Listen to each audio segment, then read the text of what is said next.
Thomas Show é um oferecimento Vivar Sleep Center, Clínica Corsini, Assul Supermercados, com o apoio de Kia São Motors. Acorde. Temos um convite para você dormir melhor. O seu colchão precisa ser personalizado para a sua saúde. Por isso, a Vivar é a primeira empresa do Brasil a montar todos os seus colchões à mão. E por que só a Vivar faz isso por você? Porque para nós, a sua saúde importa muito. Sinta-se convidado a dormir melhor.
Na cidade de Porto Alegre, do Laçador eu vou a Ipanema, passo a Arena, vou ao Beira-Rio, vou do gasômetro à Zona Sul. Eu tô de boa, tô de Kia Rio, com Kia Rio eu curto Porto Alegre. Rio é na Kia São Motors, Avenida Ceará 370 e Ipiranga 8113. Kia Rio.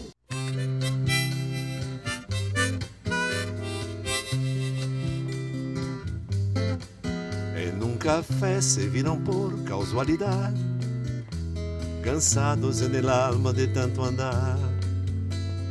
Ella tenía un clavel en la mano. Miren todos que ellos solos.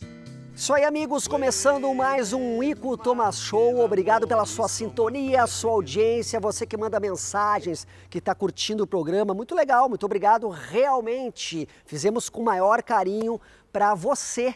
E hoje o assunto vai ser muito legal. O assunto vai ser amplo, tá? Porque ele fala de música, ele fala de quadrinhos, livros. Está chegando aqui meu amigo, acharam que eu ia falar Erasmo Carlos, Roberto Carlos, né? Não.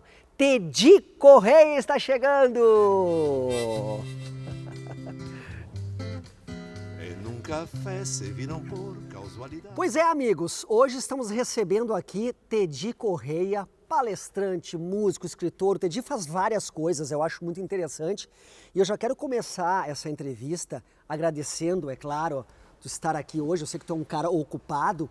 E dizer, Tedi, que eu te acho um dos músicos, tô falando da carreira de músico, tá? Um dos caras que cuida muito bem da tua carreira toda, assim, sabe? Tu é tipo, tá, posso estar falando uma besteira, mas tu é o Tinga. Tipo assim, o Tinga é um cara que cuida bem da carreira dele, cuidou como jogador e cuida da vida dele. E eu te acho assim, eu acho que tu é um músico maravilhoso, mas a tua vida, tu cuida com muita atenção, muito cuidado. Eu acho interessante isso. Eu tô certo? Eu procuro fazer as coisas que elas tenham sentido na vida, assim, Por exemplo, tu falou que eu faço várias coisas, né? E de fato, tanto que se me perguntam se tu é músico ou tu é artista, eu me considero um artista. É verdade. Porque eu trabalho com muitas vertentes da arte, predominantemente a música, né? Mas o que me faz fazer tantas coisas é uma vontade de conhecer, de experimentar, mas elas todas acabam tendo uma convergência para, digamos assim, para a persona, para o artista Tedi Correia.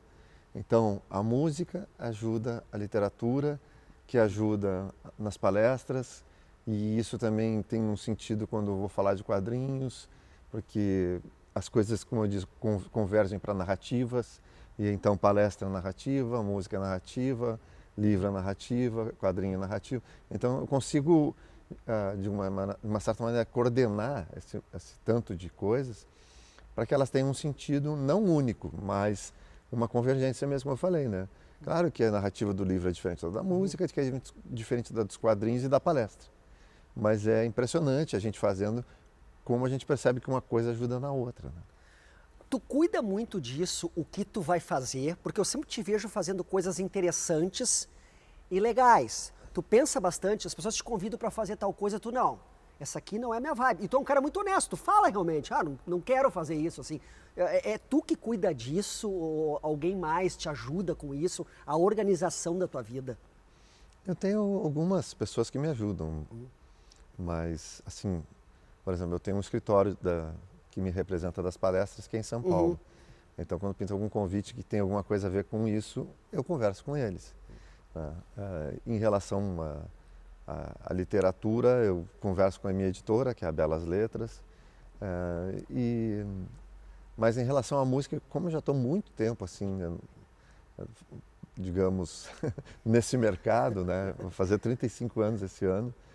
Então, eu já tenho um pouco mais de autonomia, assim, sabe? Eu tomo as minhas decisões e eu acho que realmente tem algumas coisas que podem ser incoerentes, frequentar, se manifestar, e coisas que às vezes eu falo, agora não é o momento para eu fazer isso, esse tipo de coisa eu não quero participar.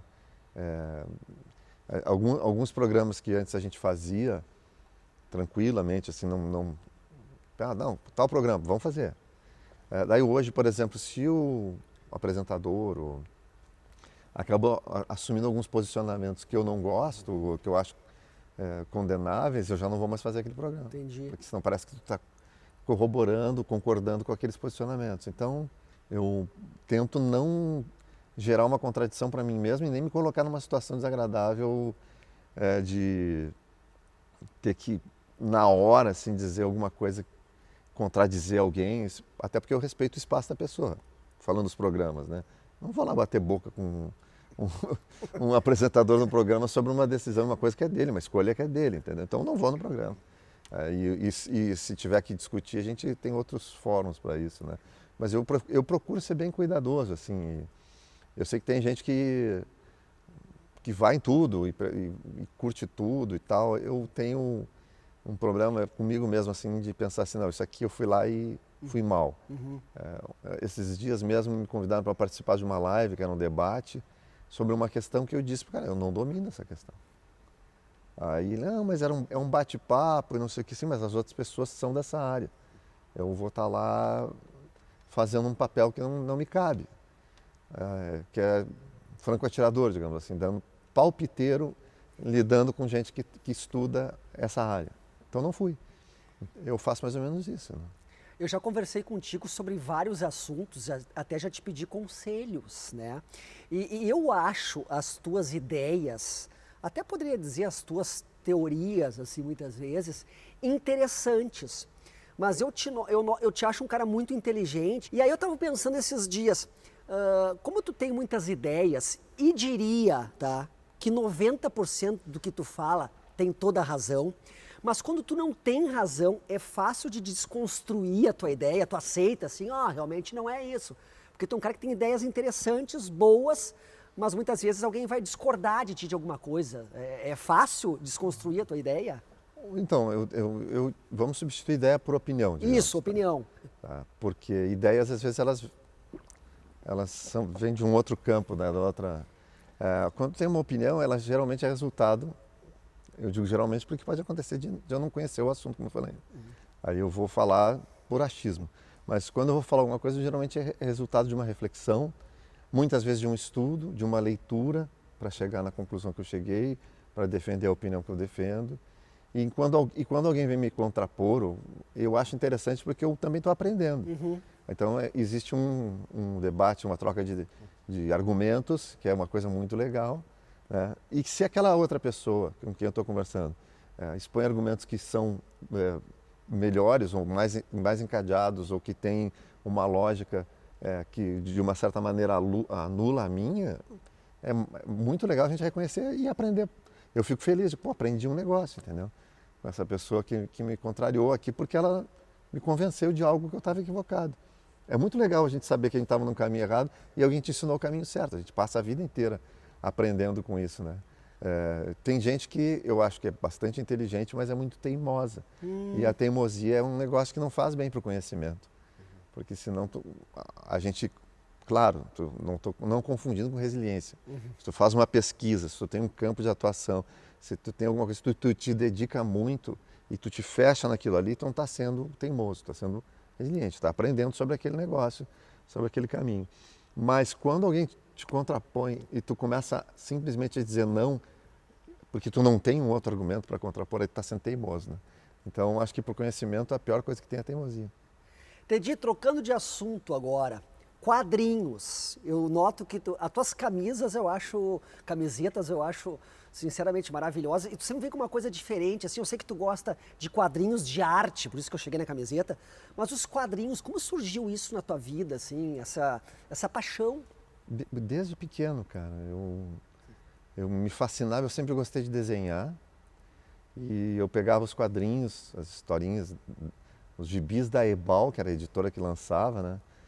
Os gibis de super-herói e tal, e eu recortava, desenhava, criava meus super-heróis e tal. Mas eu aprendi a desenhar melhor e fui fazendo algumas coisas e nunca levei isso como uma coisa profissionalmente viável.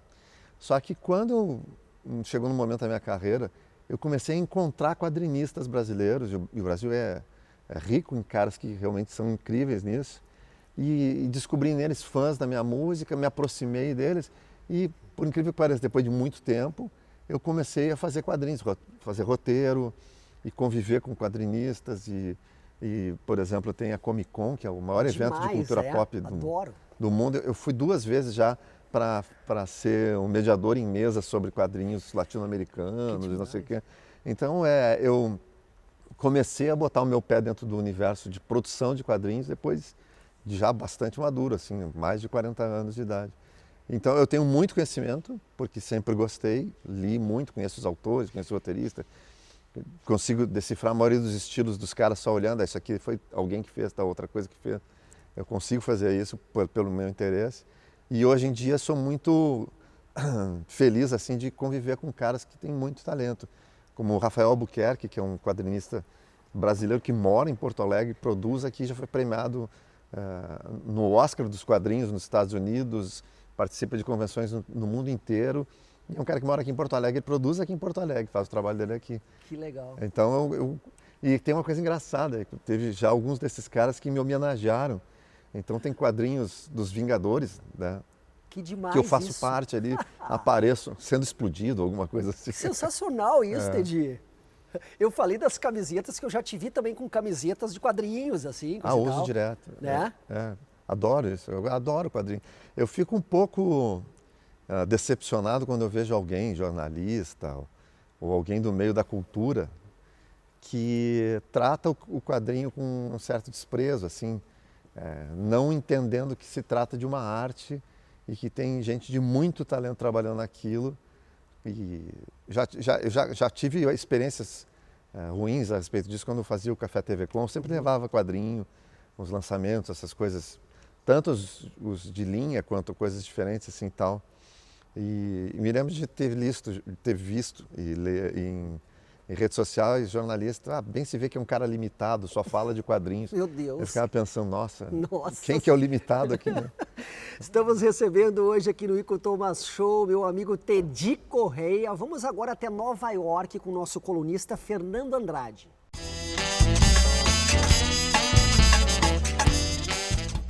Meu compadre Ico Thomas, eu tô aqui no mais novo bairro de Nova York, o Hudson Yards, e essa estrutura aqui atrás de mim é o Vessel. Você deve estar se perguntando, mas que diabos é esse Vessel? Seria o Vessel uma espaçonave? Ou muita gente aqui em Nova York diz que se parece com uma colmeia. Na verdade é a escadaria que foi elaborada pelo designer britânico Thomas Heatherwick e se tornou um dos principais pontos turísticos daqui da cidade. Inaugurada em 2019, a construção custou 200 milhões de dólares, tem 2.500 degraus e 16 andares. A má notícia é que, infelizmente, o Vessel está fechado para visitas por tempo indeterminado desde janeiro, depois do terceiro suicídio ocorrido no local em menos de um ano. Mas a gente ainda pode admirar essa loucura arquitetônica daqui de baixo. Na semana que vem a gente volta com mais algum lugar interessante daqui da Big Apple, combinado? Até!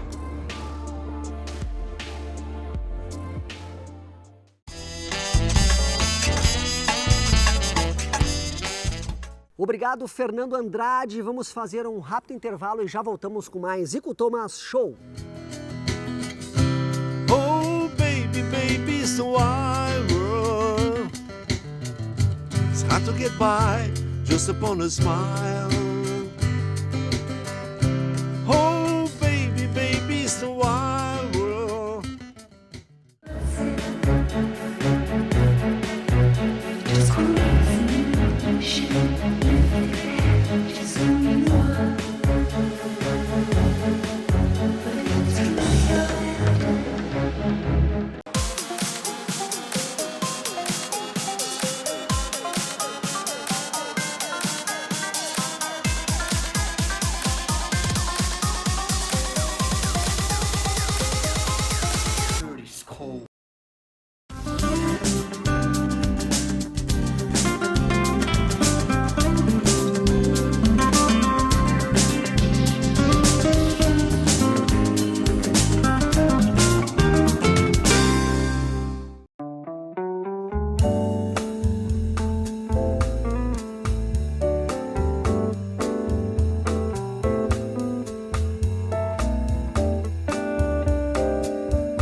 On you, my feelings have been hurt. On you, don't you see the clouds coming down?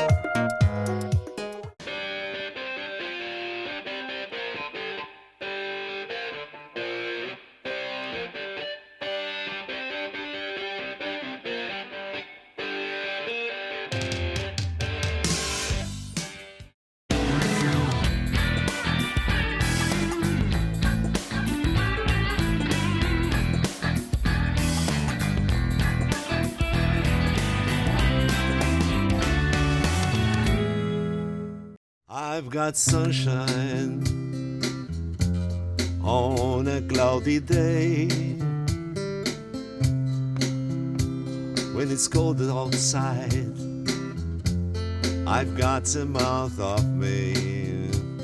Estamos de volta com o Ico Thomas Show, hoje recebendo Teddy Correia, meu amigo Teddy Correia. Eu quero saber como foi a tua infância, a tua adolescência, porque eu já te falei, eu te acho um cara muito culto, com umas ideias muito interessantes. Sempre, quando eu vou discutir alguma coisa contigo, eu noto que tu tem embasamento, as ideias são plausíveis, eu gosto disso. Como é que foi a tua infância e adolescência?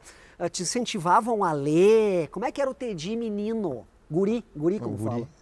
Eu era guri de apartamento, eu morava no centro de Porto Alegre e por isso mesmo eu morava meia quadra da Rua da Praia, assim, perto da Praça Alfândega, eram outros tempos, né? Quando eu era bem menino, assim, eu tinha um problema de asma. Eu ainda tenho, mas... Eu tenho também. Mas eu tinha me lembro de uma experiência horrível, que é aquelas que marcam. Eu pequeno devia ter é uma das minhas lembranças mais antigas. Que eu acordei assim, eu vi que estava todo mundo em pé na minha volta, meu pai, minha mãe. E eu olhei para o meu braço, eu tinha alguma agulha enfiada. Eu estava no quarto, e eu olhei, tinham 2 enfermeiros. Eles tiveram que chamar o pronto-socorro para mim por causa de uma crise de asma. Terrível, eu tenho asma então também. eu demorei muito a conseguir ter uma saúde assim mais legal assim para poder fazer coisas. Depois eu comecei a praticar esporte, aí mudou minha vida total. Mas então eu fazia isso, ficava muito em casa, gostava muito de ler, lia bastante. O meu pai sempre foi um leitor ávido. Minha mãe fez filosofia, fez direito. Imaginava, cara, então sério. era uma coisa assim natural para mim andar numa casa que tinha livro. E o meu pai tinha uma coisa que era interessante. Às vezes eu comprava um livro para, aí já na fase mais adolescente e tal, eu comprava um livro para mim, uma coisa que estava saindo, que era interessante ler, botava ali perto da minha cama, e às vezes eu ia procurar, estava no bidê dele, ele estava lendo. E ele já vinha comentar porque ele já tinha lido todo o livro em 2 dias, entendeu? Isso é maravilhoso. Ele fala, pô, esse livro aqui e tal. Então era um ambiente muito rico para isso. E o meu pai era o tipo do cara que sempre falou, e eu assumi isso como sendo também Ele dizia que a única coisa que ele tinha para deixar para a gente era o conhecimento, os estudos. E que para isso nunca ia faltar dinheiro e tal. Até hoje eu fico pensando que ele se virou muito para conseguir educar. A gente é 3 filhos, eu e mais 2 irmãs. Então eu tenho um apreço muito grande pelo conhecimento. Mas eu não sou um cara materialista, não fico focado em comprar coisas, não sei o que, não. Mas, por exemplo, livro ou coisas que te façam ter uma experiência relacionada à cultura, ao conhecimento, para mim elas são fundamentais.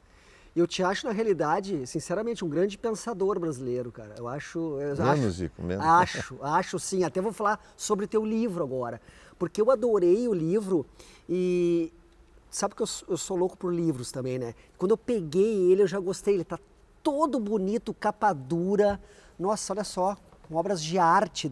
Eu queria que tu falasse um pouquinho a respeito desse teu mais recente trabalho, que é o Imersão. Imersão é o nome de uma exposição que o Renato Guedes, que é o autor dessa pintura na capa, a capa, isso que tem na capa, é uma pintura do tamanho dessa parede. Olha só. O Renato é um artista plástico que veio do mundo dos quadrinhos, desenhava Wolverine, Superman e coisas por aí assim, só que sempre adorou as artes plásticas e fez uma exposição chamada Imersão, porque muitas das personagens que tu encontrar aí nas pinturas, elas estavam dentro de um ambiente de imersão, né? E ele um dia me falou, eu queria fazer um livro da minha exposição, mas não queria fazer um livro daquele, usei tal pincel, com tal tela, e a tinta, e a técnica. Queria fazer uma coisa completamente diferente. Que ideia! Aí eu falei, cara, vamos fazer o seguinte, eu conhecia as pinturas, vamos botar uma história por trás dessas pinturas. E aí a gente conversava, e eu ia agrupando assim personagens, que quem olhar as pinturas vão ver que são sempre figuras humanas retratadas, e ia criando histórias. Então o livro ele tem uma espinha dorsal, que é uma referência a um lago, tem uma passagem de tempo, um romance cronológico, e tem como elo de ligação uma história que eu não posso abrir, senão é spoiler, né? Relacionada a uma das personagens. E só que o universo que eu e ele gostamos é de suspense e terror. Então é um livro, é um romance cronológico de suspense e terror. Todo inspirado nas pinturas que o Renato fez. Não, sensacional. Vou começar a ler hoje. Eu já falei isso pro Tedi, né? Falando rapidamente sobre a quarentena, eu sei que tu produziu, tu mixou trabalhos do Nenhum de Nós, coisa e tal. Como é que foi essa história? Como é que tu passou a quarentena? Me conta aí. Eu me isolando, até pelo esse histórico que a gente tem de asma, a gente tem que ter muito cuidado. É verdade. Estamos longe aqui, por isso que não estamos de máscara, né? Um distanciamento suficiente aqui, tem bastante ventilação, o ambiente, eles não sabem onde a gente está, mas... Araújo Viana em Porto Alegre. Araújo Viana, então tem bastante ventilação, por isso que a gente está um pouco distante sem máscara. Mas eu fiquei bem preocupado com a situação como um todo e tratei de ocupar a minha cabeça. Então eu tinha acabado de lançar um projeto que é um disco, um álbum, de um musical que eu fiz com o Zé Adão Barbosa, chamado O Apanhador. Ele tinha saído em fevereiro, eu ia fazer uma turnê de lançamento, assim, que é um projeto só meu. E aí veio a pandemia e esse projeto ficou parado. Eu disse, vou ocupar minha cabeça e tal. Comecei a produzir algumas coisas, fiz algumas coisas com um projeto que eu tenho, que é o chamado Venus in the Sky, que é um trio de música eletrônica. Aí a gente lançou um clipe, lançou uma música, um single. Produzi uma faixa da Estela, da minha filha. Que com maravilha! ela cantando. Quem quiser, a Estela Miranda, nas plataformas tem uma música que ela fez. E em paralelo a isso, Nenhum ia gravando vídeos, cada um tocando da sua casa. que logo no início da pandemia aconteceu muito. Os artistas Sim. pareciam cada um numa janelinha, todo mundo tocando juntos, né? Distantes, mas juntos no mesmo espaço ali digital, né? E a gente foi produzindo bastante coisa e isso gerou um EP que se chama Feito em Casa, que também está nas plataformas, com releituras de músicas nossas que os fãs pediram e 2 covers que a gente fez, duas metades da dupla Jorge Mateus, que é uma banda de rock tocando uma dupla sertaneja, e a música Tudo Novo de Novo do Mosca, do Paulinho Mosca, né? Adoro o Paulinho Mosca. E aí, como a gente fez tudo em casa, eu disse, vamos radicalizar. Cada um gravava na sua casa, mandava para mim, eu mixava, produzia, e a gente fez o EP assim. Então, durante esse tempo todo, me mantive bastante ocupado por causa disso, né? E estou dentro do processo, que também começou na pandemia, de escrever um livro das minhas palestras, que é uma coisa que o pessoal lá de São Paulo, o escritório, me cobrava muito. Eu disse, não, tem que fazer o livro. Aí eu comecei a escrever agora, durante a pandemia. Ô Teddy, tu tem algum sonho? Todo mundo tem, né? Mas tipo assim, tu tem algum que tu pensa, eu quero ainda fazer tal coisa? Eu tinha vontade de escrever um roteiro de audiovisual, pequeno de audiovisual, porque tanto poderia ser um filme quanto poderia ser uma série. Eu tinha vontade, porque é uma coisa que eu estudei bastante, assim, eu li bastante sobre isso, me preparei para escrever quadrinhos com esse tipo de formação. Procurei fazer algumas aulas, um masterclass do Neil Gaiman, que é um grande roteirista que também foi parar no cinema e tal. Então eu tinha um sonho de escrever alguma coisa que virasse um filme ou uma série. Sensacional, eu acho que vai fazer ainda aí. Acho não, tenho certeza que tu vai fazer isso aí. E seria de suspense e terror, que eu adoro isso. Eu sou fã do Stephen King. Quero agradecer Teddy Correia pela participação e venha mais vezes, tá? Claro, tu sabe que sempre que tu me convida eu venho. Além de ser bom o papo, é sempre bom te prestigiar, né? Muito obrigado, Teddy. Certo, sabe que eu sou teu fã, né? Voltamos então semana que vem com mais Zico Thomas Show. Até mais! Say what you want, but don't play the game with my affection. Take what you need, but don't leave me with no direction, all alone.